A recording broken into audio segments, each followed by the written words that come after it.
एक 9 साल का लड़का जो एक टाइम पे बचपन में अपने पापा के म्यूजिक इंस्ट्रूमेंट्स बेच के अपना घर चलाता था, आज दुनिया के सबसे बड़े स्टेज पे ऑस्कर जीत चुका है। अनगिनत अवार्ड्स और अनगिनत मूवीज में म्यूजिक देके इंडिया ही नहीं ग्लोबली बहुत बड़ा कंपोजर बन चुका है। ये कहानी है ए.आर. रहमान की मोजार्ट ऑफ मद्रास, जिनका म्यूजिक दिल को छूता है, लेकिन उनकी जिंदगी में सिर्फ तारीफ नहीं, कंट्रोवर्सीज और फेलियर्स भी उतने ही गहरे हैं। एक टाइम पे उनके म्यूजिक पे बिलीव करने वाले लोगों ने उन्हें चीट और मीडियोकर बोलना शुरू कर दिया। जिन्होंने अपना बर्थ हिंदू रिलीजन छोड़ के कुछ पर्सनल रीजंस की वजह से इस्लाम को अपना लिया था, उन सब चीजों के बारे में आज हम इस वीडियो में बात करेंगे। बचपन के स्ट्रगल से लेके ग्लोबल स्टारडम तक, उनके टाइमलेस हिट से कंट्रोवर्सीज जैसे प्लेजरिज्म, एक्यूजेशंस और रीसेंट बैकलैश तक, जो उनके करियर में उन्हें नाम और रिस्पेक्ट मिली, क्या वो डिजर्व करते हैं या वो बस ओवररेटेड हैं क्योंकि उस टाइम उनके कंपटीशन में कोई नहीं था। नमस्ते, मैं हूं चंचल गिल और आज हम चलेंगे एक म्यूजिकल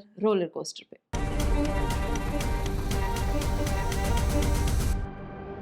ए.आर. रहमान का असली नाम ए.एस. दिलीप कुमार है। उनका जन्म 6 जनवरी 1967 को मद्रास हुआ था। उनके फादर आर.के. शेखर एक फेमस फिल्म कंपोजर थे जो तमिल और मलयालम फिल्म्स के लिए म्यूजिक बनाते थे। बचपन से ही रहमान म्यूजिक के माहौल में बड़े हुए। उन्होंने 4 साल की उम्र में पियानो सीखना शुरू कर दिया था। सब सही होता, लेकिन उनकी जिंदगी में एक ट्रैजिक चेंज तब आया जब उनके फादर की डेथ हो गई, वो भी तब जब वो सिर्फ 9 साल के थे। My memory is only seeing him suffer in the hospital. It was three years.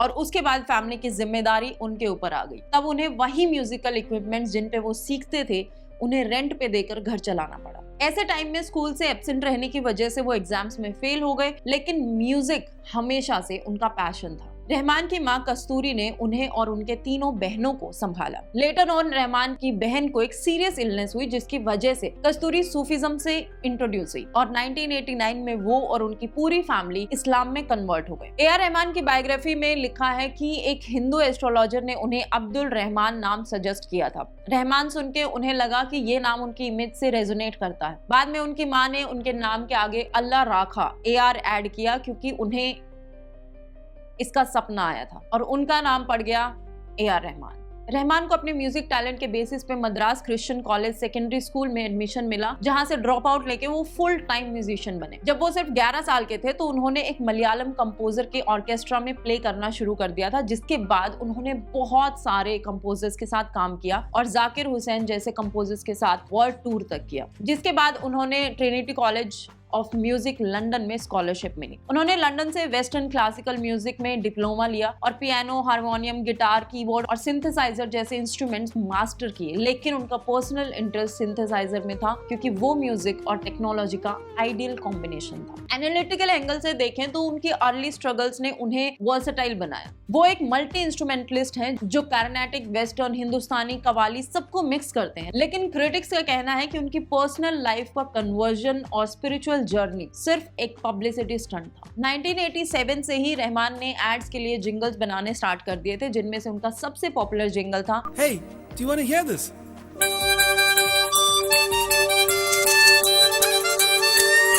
It's nice. 1992 में मनी रत्नम ने उन्हें अप्रोच किया रोजा फिल्म में म्यूजिक देने के लिए। ये उनका डेब्यू एल्बम था जो सुपर हिट हुआ और उन्हें नेशनल अवार्ड भी मिला। उसके बाद बॉम्बे, कदलन, जेंटलमैन, थिरुदा जैसी फिल्म्स में उनका fusion music, Indian classical plus electronic plus world music ने रेवोल्यूशन लाने का काम किया। बॉम्बे के साउंड ट्रैक की 15 मिलियन कॉपीज बिकी थी। इवन बॉम्बे थीम काफी इंटरनेशनल मूवीज जैसे Lord of War, Divine Intervention, Miral और डेंटी में भी यूज किया गया था। तमिल सिनेमा के किंग बनने के बाद 1995 की फिल्म रंगीला से उनकी एंट्री बॉलीवुड में हुई।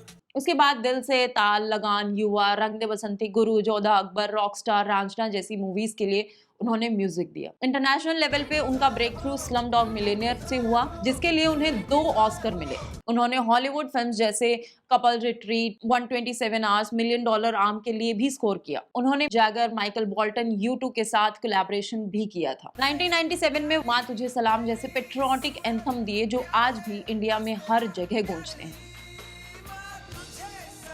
1999 में रहमान सर ने एक तमिल डांसिंग ट्रूप के साथ पार्टनरशिप की जिन्होंने माइकल जैक्सन के साथ परफॉर्म किया था। ए.आर. रहमान ने इंडियन म्यूजिक को ग्लोबल बनाया, लेकिन रिसेंट ईयर्स में देखने को मिला कि उनका आउटपुट अब स्लो और मीडियोकर हो गया है। 2010 में रॉकस्टार, तमाशा जैसे हिट्स दिए, लेकिन 2020s में कुछ फिल्में काफी उनका म्यूजिक एवरेज रहा। जिस छावा को उन्होंने डिवाइसिव मूवी कहा, इवन उसमें भी उनका म्यूजिक काफी एवरेज था। ए.आर. रहमान ने अपने काम से इनफ रिस्पेक्ट कमा ली थी कि जब उनका काम एवरेज भी लगा तो लोगों ने उन्हें बहुत हार्ड क्रिटिसिज्म नहीं दिया। उन्होंने वीआर फिल्म ले मस्ट डायरेक्ट की जो इनोवेटिव थी, लेकिन बॉक्स ऑफिस पे फ्लॉप रही। उनकी स्ट्रेंथ है एक्सपेरिमेंटेशन, वीकनेस है sometimes over reliance on technology जो मेलोडीज को डाइल्यूट कर देता है। ए.आर. रहमान को हमेशा अपने काम के लिए रिकग्निशन मिला है, वो एक वॉकिंग ट्रॉफी है। स्लमडॉग मिलियनेयर के लिए ए.आर. रहमान को 2 ग्रैमी, गोल्डन ग्लोब, बैफ्टा और 2 ऑस्कर अवार्ड मिले थे। इसके अलावा 7 national film awards, 15 film fair awards, 18 film fair south awards, उसके साथ ही इंडिया के हाईएस्ट सिविलियन ऑनर्स 2000 में पद्मश्री और 2010 में पद्म भूषण भी दिया गया। ग्लोबली वो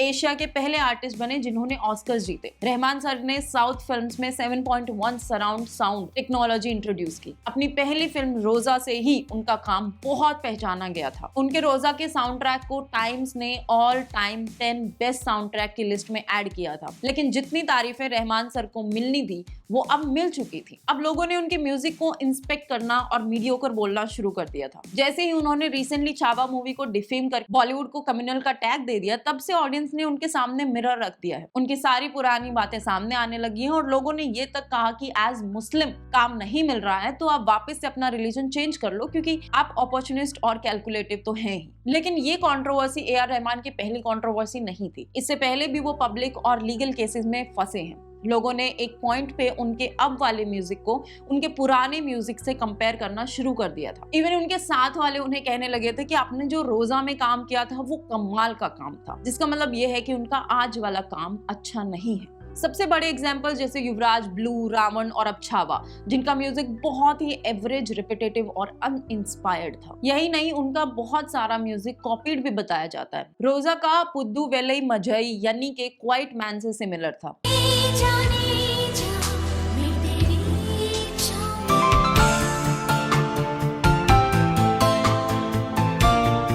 औतगत्था कतियों की राजकोटी से।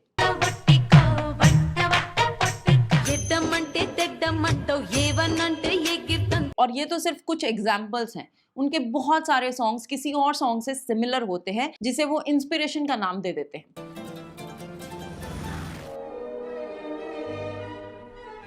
पोनियन सेल्वन 2 के सॉन्ग वीरा राजा वीरा पे तो लीगल केस तक हो गया था, जिसपे दिल्ली हाई कोर्ट ने डिसीजन लिया कि ये सॉन्ग ओरिजिनल नहीं है और रहमान को 2 लाख का डिपॉजिट और ओरिजिनल कंपोजर्स को क्रेडिट देना पड़ा था। क्रिटिक्स कहते हैं कि उनका अर्ली वर्क मोस्टली कॉपीड है और रिसेंट में वो विक्टिम कार्ड खेल रहे हैं। उनके कॉम्पिटिटर कंपोजर इस्माइल दरबार ने उनके ऑस्कर को खरीदा हुआ तक बता दिया था, ये कहकर कि स्लमडॉग मिलियनेयर के लिए वो ऑस्कर कभी डिजर्व नहीं करते थे। ऑस्कर के लिए कुछ तो नजर आए पिक्चर में, म्यूजिक में। हाँ, अगर रोजा या बॉम्बे के लिए मिलता तो शायद समझ आता। 2025 में ए.आर. रहमान ने जानी मास्टर के साथ कोलैब किया था। प्रॉब्लम उनके कोलैबोरेशन में नहीं थी, प्रॉब्लम जानी मास्टर पे लगे हुए सीरियस सेक्सुअल हरेसमेंट चार्जेस पे थी, जिनमें से एक लड़की माइनर भी थी। उनका ये कोलैब ऑडियंस को बिल्कुल पसंद नहीं आया। इतनी सब कंट्रोवर्सीज और प्लेजरिज्म के बाद भी ए.आर. रहमान को इतना बैकलैश नहीं मिला जितना इस बार उनके कम्युनल बायस वाली स्टेटमेंट पे मिला। 8 years maybe, because the power shift has happened. You know, people who are not creative have the power now to decide things, and this might have been a communal thing also.